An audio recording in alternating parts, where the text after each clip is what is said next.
कार्यकर्ते दिलीप ओवळेकर यांचं दुःखद निधन झालेलं आहे. हे आपल्या सर्वांच्यासाठी अतिशय दुःखद घटना आहे.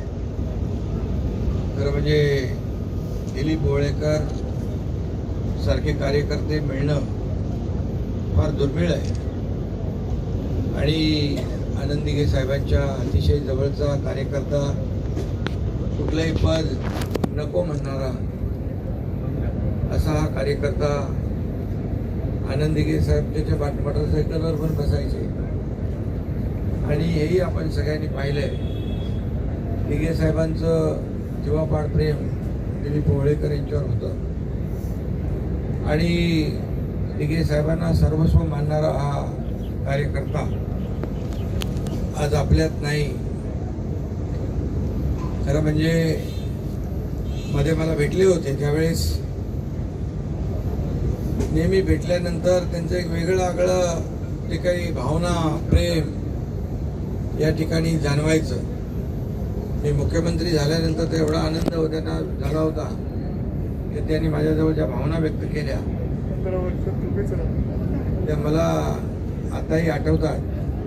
माझ्या कानी त्यांचे शब्द आहेत की खऱ्या अर्थाने एक आपला नेता राज्याचा मुख्यमंत्री होतो की त्यांना अगदी आनंद त्यांचा गगनात मावेनासा होता आणि त्यांच्या चेहऱ्यावरचे भाव आणि त्यांच्या भावना त्यांनी व्यक्त केल्या होत्या.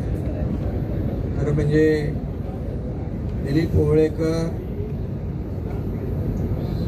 महापालिकेचे निधी वगैरे हे सगळं सोडून स्वतःच्या पैशाने रस्ते करणं, स्मशानभूमी करणं, लोकांना सोयीसुविधा देणं, हे सगळं दिलीप ओवळेकरांनी करताना आपण पाहिलेलं आहे. त्यामुळे आगळा वेगळा एक समाजसेवक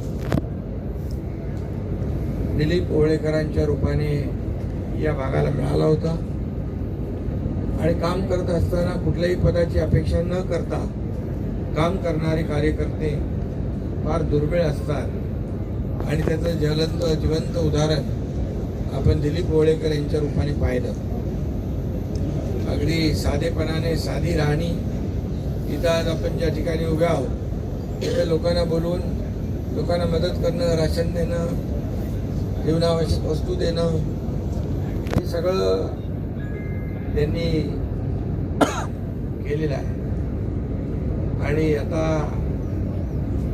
मनुष्य आहे, जन्म आणि मृत्यू अटळ आहे, परंतु शिवसैनिकांना किंवा सर्वसामान्य लोकांना, गोरगरिबांना, या आदिवासी पाड्यातल्या लोकांना इथे सोयीसुविधा करून स्वतःच्या खिशातले पैसे खर्च करून काम करणारा समाजसेवक, अनेक समाजसेवक आपण पाहतो, लोकप्रतिनिधी पाहतो, परंतु जेव्हा कुठे निधीची तांत्रिक अडचण येते त्यावेळेस मागचा पुढचा विचार न करता या गोरगरीब जनतेलाही हा विकास मिळाला पाहिजे, रस्ते मिळाले पाहिजेत, पाणी मिळालं पाहिजे, ही भावना ठेवून काम करणारा समाजसेवक फार आपल्याला क्वचित पाहायला मिळतो आणि हे भाग्य जे आहे शिवसेनेला आणि आम्हाला मिळालं.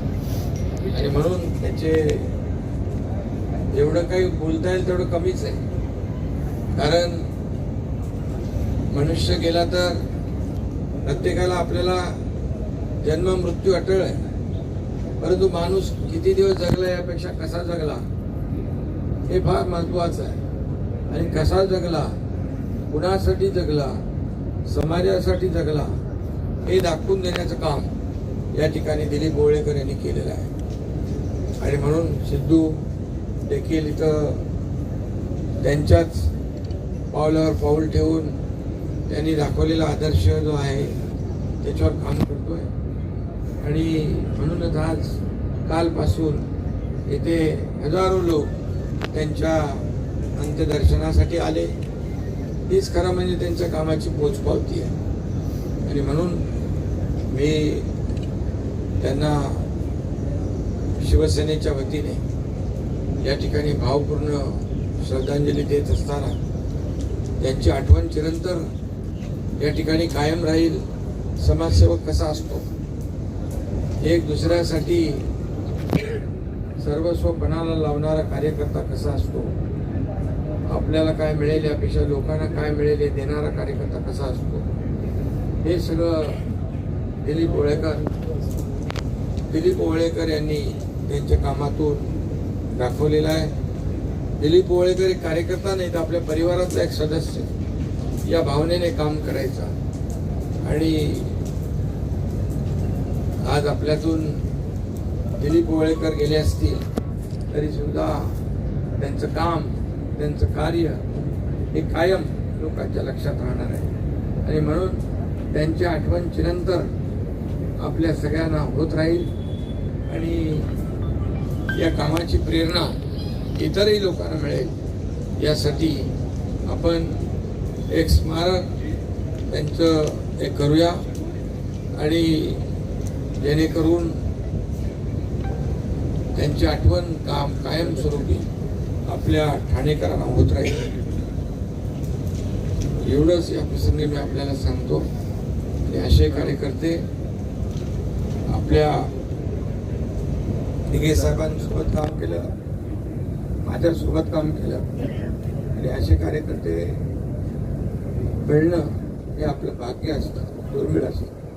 म्हणून मी त्यांना शिवसेनेच्या वतीने, माझ्या व्यक्तीच्या कुटुंबाच्या वतीने मी भावपूर्ण त्यांना श्रद्धांजली अर्पण करतो, आदरांजली अर्पण करतो. ओम शांती.